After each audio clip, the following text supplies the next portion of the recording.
Chers jeunes et chers enfants, bonne fête de Pâques. Alléluia, alléluia, parce que le Christ est ressuscité, il est glorifié.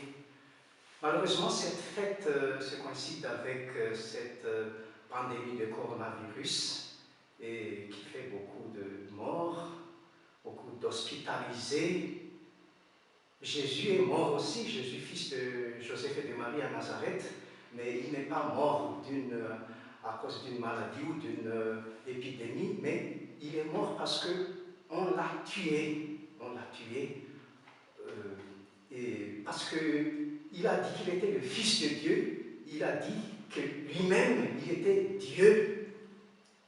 On l'a tué, il est mort le vendredi saint. Il a déjà dit plusieurs fois qu'il allait mourir et qu'il ressuscitait, mais les disciples n'y croyaient pas trop. Mais un bon moment est arrivé pour eux. Qu'est-ce qui s'est passé?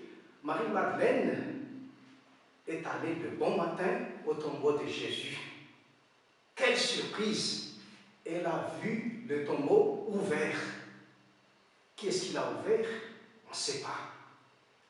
Où est-ce qu'il est parti le corps de Jésus? Le corps n'était plus là.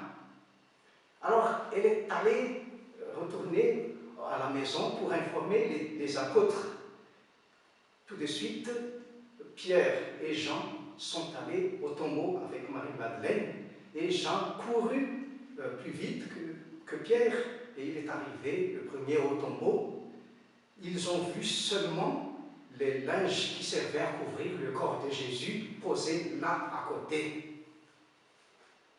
Mais le corps de Jésus était absent.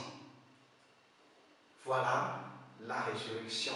Cette absence du corps de Jésus signifie déjà qu'il est ressuscité d'entre les morts. Je vais vous expliquer davantage en ce qui concerne la résurrection. Maintenant, c'est le printemps. Les plantes repoussent et fleurissent. Est-ce que vous avez déjà vu une graine éclore? La vie de Jésus est comparable à une graine qu'on enterre et qui germe. Mais cette vie de Jésus est bien plus forte que celle d'une graine, parce que lorsque les bourreaux de Jésus l'ont tué, il était tout à fait mort, mais une graine ne meurt pas. Il y a une vie dans cette graine. 3 jours après sa mort, Jésus est ressuscité. C'est la Pâque. C'est celle que nous sommes en train de célébrer. Nous, ses disciples, nous y croyons. Nous croyons à cette résurrection de Jésus et nous croyons aussi que nous ressusciterons aussi à la fin du monde. C'est-à-dire lorsque Jésus reviendra pour la deuxième fois sur la terre. Nous sommes fiers d'avoir cette foi en nous. Nous sommes vraiment les fils de Dieu qui avons cette foi en nous. C'est cette foi qui nous donne le courage d'affronter ce temps d'épreuve terrible du coronavirus. Donc, prions pour tous ceux qui sont dans le malheur à cause de cette épidémie.